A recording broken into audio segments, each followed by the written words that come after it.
Take your questions, and a reminder, no live stream.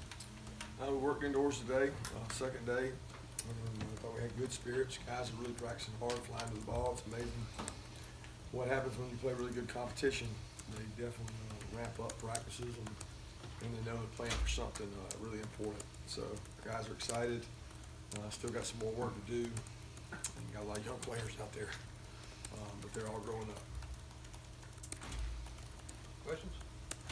Coach, Nick Saban said yesterday that you felt Alabama was mentally tired, perhaps, with the slow starts. How have you managed to keep Georgia from falling into that trap of being mentally tired at this time? I don't know. I mean, we started fast against Tech, and I think that had a lot to do with the preparation we had, because I thought the look we got from the offensive scout team and the focus our offense had in trying to protect our defense by possessing the ball, there was a lot of buy-in there, but we haven't always started fast this year either. Speaking of preparation, I mean, as a coach, do you kind of know the week of, when as you go through practice, as you see your team prepare? I know you place a lot of emphasis on practice.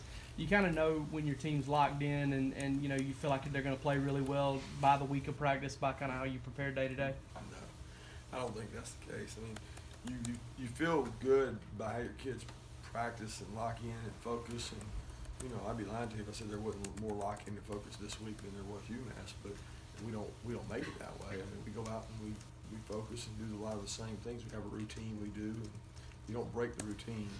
The intensity certainly ratchets up some, but to say that you ever feel comfortable with things, I don't think that would be the case. You're always trying to prepare every minute you have. Alabama's obviously a team that doesn't have a whole lot of weaknesses. One, they have struggled in special teams in the past. Obviously, that's one of the strengths of the Georgia team. Does that give you any kind of confidence going into a game like this that could be decided on the special teams? I know. I mean, I've been with Nick long enough to know he does a good job with special teams. I don't look at it as a weakness, because I look at their kickoff returner and their punt returner are two of the best in the whole country. I mean, elite. Have they struggled some with some kicks? Yeah, sure. But that hasn't been something new for them. I mean, they've dealt with that before, so they've overcome it with a lot of really strong special teams. I mean, they got the best kickoff coverage I think I've ever seen. They're flying down the field and knocking people's heads off. The kickoff returner and punt returner are elite, and they've got their starters who are all good players on those. So I don't look at it as their special teams are down. I think people measure that because of their punter and possibly because of their kicker. How much does the recruiting overlap here affect it? Like when you're watching film, you know who all these guys are. Nick and his staff knows who all your guys are. As far as knowing the personnel, or Yeah, I mean, even not. I don't know if it matters like specifically the game plan, or just if it's just interesting. Not really. I mean, I feel like I know less of their players now than ever. When we played them last year, there were so many kids that I'd known, coached, and recruited, and now it's getting to be where it's more and more the ones that I recruited to come here, and didn't get, not the ones that I recruited there. Certainly know some of them, but not a lot of them. So I don't know how. I really don't know how it affects the game in any way. I don't think that's a big part of it. Speaking of recruiting, what's that going to be like for y'all for these next 3 days and then that next week after that? The next 3 days are all prep for the game. I mean, you can go recruit, and we may at night send somebody somewhere if it's local, or be able to go see somebody. But certainly our sweat is being put in the bucket towards playing Alabama. It's not that we don't care about recruiting. We're still communicating with our recruits, but we can't really focus on that right now. And I think those kids respect that, because a lot of them are focused on their playoffs or their state championships. Now, in regards to when that ends, when the game ends, and it's ready, set, go, we're going out to full bore. I mean, we'll go out as soon as we can after the game. What kind of correlation has there been between preparing for Tua this year as opposed to Baker last year in the Rose Bowl? Correlation Well, between, I think the offenses are really completely different. I mean, both are elite quarterbacks and both are extremely athletic. I see where you're going with the similarities of the two quarterbacks, but I mean, style offense is pretty different. But they're both talented. We had a long time to prepare for Baker, and we obviously didn't do a good job, but we had a long time to prepare. This is not a short week, it's just a normal week. Kirby, you said you guys are planning for something really important. I think you said also in the past that you want this program to be significant. Are games like this what you have in mind? Well, I mean, I'll be honest with you, I think becoming relevant and significant is every game. I mean, when you play on national TV and you play in the SEC, you have a chance to be relevant and significant every week. But certainly this is, you know, it's a wall game. It's for a number. It goes up on these walls in here, and you get to put numbers up in here, especially on that side of the room. It's special, and that's what you're playing for. You're playing for a championship. So. Alabama's got this beat everybody by 21 points or more, which hasn't happened since like 1888 through 12 games. When you look at them on film, do you say that this could be the best?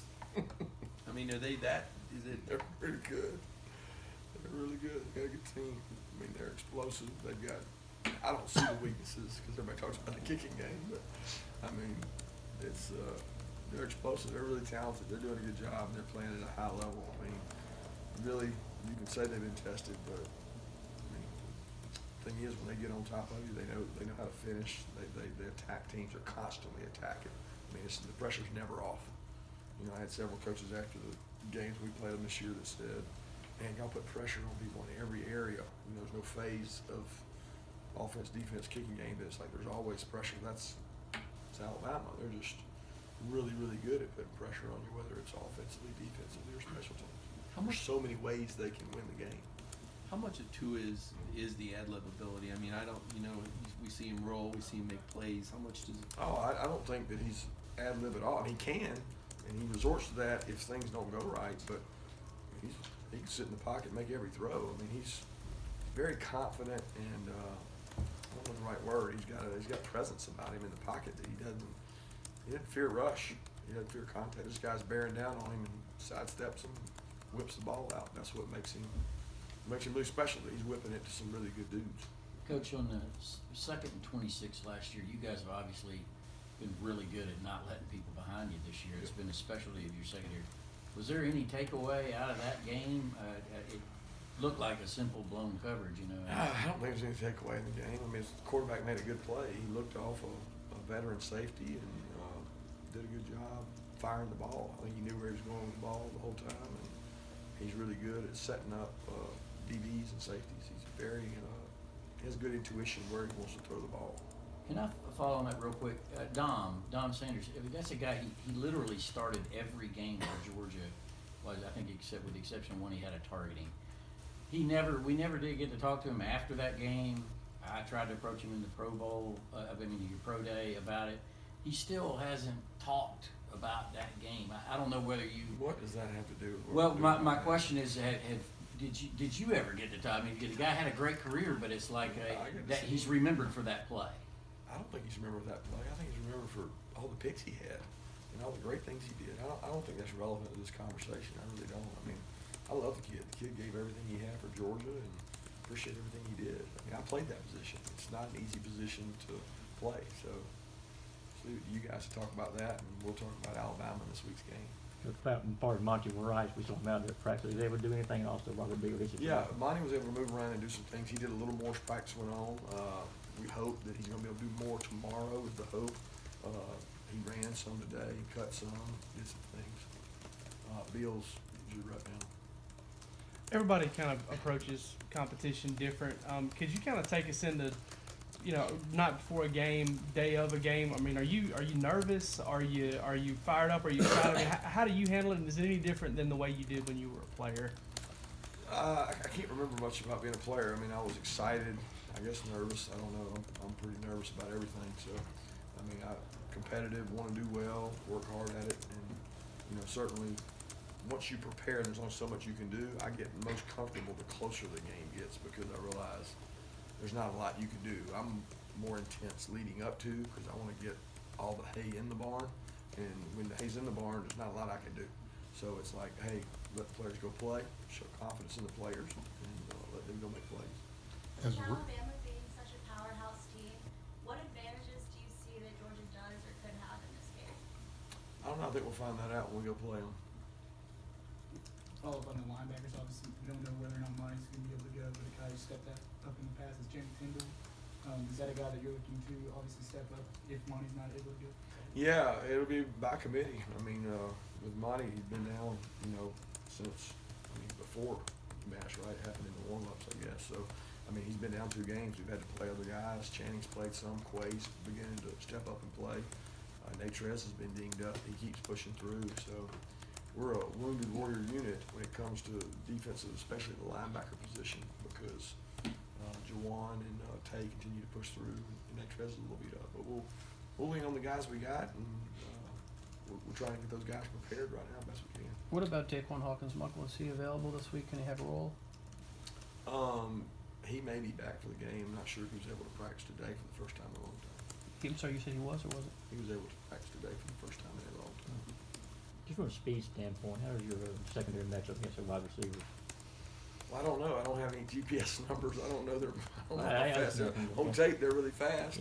You know, they've got fast guys. We've got some guys in our secondary that have run some fast track times. But it's really not about that. It's about who can cover who can match up, and get hands on people. And if you got all day back there, then it probably doesn't matter anyway, because eventually there's somebody going to get open. So we've got to affect the quarterback and do a good job. But I don't know who's faster. I guess we'll find out Saturday. How quick during games do you say, I've got to adjust something, or are you good with, is it the first series even, or is that too fast? No, I mean, I think Yeah. first series maybe jitters and guys still trying to get over it. You've got to stick with your plan, feel comfortable with your plan. There comes a point where your plan's not working. Right. You got to go to plan B or plan C. But What about back and forth games though, Kirby? I mean, last year this was, games can become back and forth like Oklahoma last year, is that? sure, I think you adjust throughout the game. I think if they're doing different things, you got to have different answers.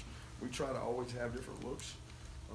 As a defense, we try to save something for the second half. As an offense, we always try to have a script coming out in the second half. And I think offensively, more than anything, we've had some really good opening second half drives. And I think a lot of that's preparation and coaching. So we try to do a really good job of that. 2 more questions? As rare as it was to have 2 different running backs run for 1,000 yards last year, you now have 2 different guys within reach of that. Did you think it could be that kind of year for the running game for a new set of running backs? Oh, yeah. Yeah, I knew we had a good offensive line coming back. I didn't know we'd lose so many of them for, kind of different games. It seemed like we had to shuffle everybody, but I knew we were talented on the offensive line and we had good backs, so I knew we would have an opportunity, whether it be two 1,000-yard rushers. We're not there yet, and we're trying to get there, but we probably could have had that with some of the games we've had. We've taken those kids out, and some of those kids haven't played much in games. Do those 2 guys feed off each other? It seems to be a healthy competition for bragging rights. Yeah, I don't even know if they see this competition. I really don't. Those 2 guys are such team players. There's no ego in either one of them. I think they're more about the team, and they would rather see each one of them do well.